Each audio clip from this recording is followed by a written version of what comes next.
That was the scene at Dallas-Fort Worth International Airport earlier tonight as a number of detained travelers were released. They were welcomed by hundreds of demonstrators who had gathered to protest Donald Trump's immigration ban affecting some 218 million people from 7 Muslim-majority countries. And despite images like those being repeated in cities all across the country, CNN's own Jake Tapper has learned that White House Policy Director Stephen Miller told government officials yesterday that the American people are firmly behind this executive order and not to be distracted by what he calls the hysterical voices on TV. Trump's chief of staff also refusing to apologize for any confusion. It wasn't chaos. I mean, the fact of the matter is 325,000 people from foreign countries came into the United States yesterday, and 109 people were detained for further questioning. Most of those people were moved out. We've got a couple dozen more that remain.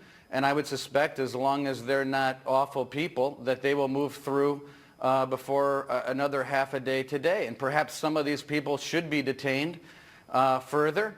And if they're folks that shouldn't be in this country, they're going to be detained. And so apologize for nothing here. Let's talk this over now with our panel. We have CNN political commentator and former Reagan White House political director Jeffrey Lord, and Wajahat Ali, Muslim-American playwright and New York Times contributor.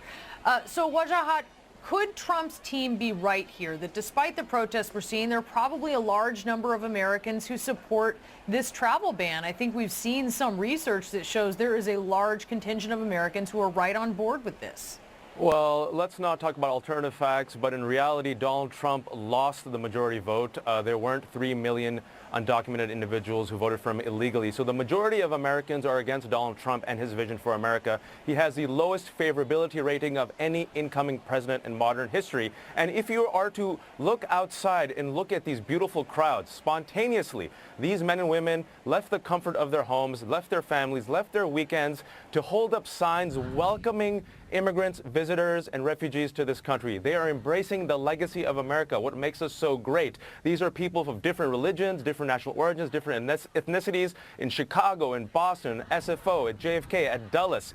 Look, you can look at that right now. It's beautiful. I tell all my Muslim friends who've been watching this election cycle, my family abroad, they say, is America really like this? Do they hate us? Do they hate Muslims? Do they call Mexicans rapists and criminals? Are they this hateful? And I told them all today, I said, turn on the TV and go to social media and look at hashtag Dulles, hashtag JFK. That's America. That's the majority. This multicultural coalition of the willing that is embracing our beautiful legacy of being a sanctuary for people who are looking for some economic betterment or for some religious freedoms. This is a country of immigrants. And one last thing I'll say, happy birthday to my mother. It's her birthday today. She is a Pakistani Muslim immigrant who has been in this country for 40 years. She makes amazing biryani in a sari while watching the Golden State Warriors and while cursing at Donald Trump's hateful Muslim ban in Urdu and English. And immigrants like her and children of immigrants like me and refugees have made this country great for centuries. We'll keep making this country great. We're not going away. You can't stop us. We're too resourceful. We're too smart. We're too talented. We're too loving, and we're going to win. All right, Jeffrey, I want you to respond to that because... Can I answer that? Yeah. Yes, please. Well, first of all, my 97-year-old mother's in the other room, and she would bang me over the knuckles if I didn't wish his mother happy birthday. Thank you, sir. So let's start I appreciate there. that. And let's start with where we agree. This is America. This country is 100% descended from immigrants. There is no one in America who is not the descendant of an immigrant. So nobody is trying to keep immigrants out because we're all the descendants of immigrants.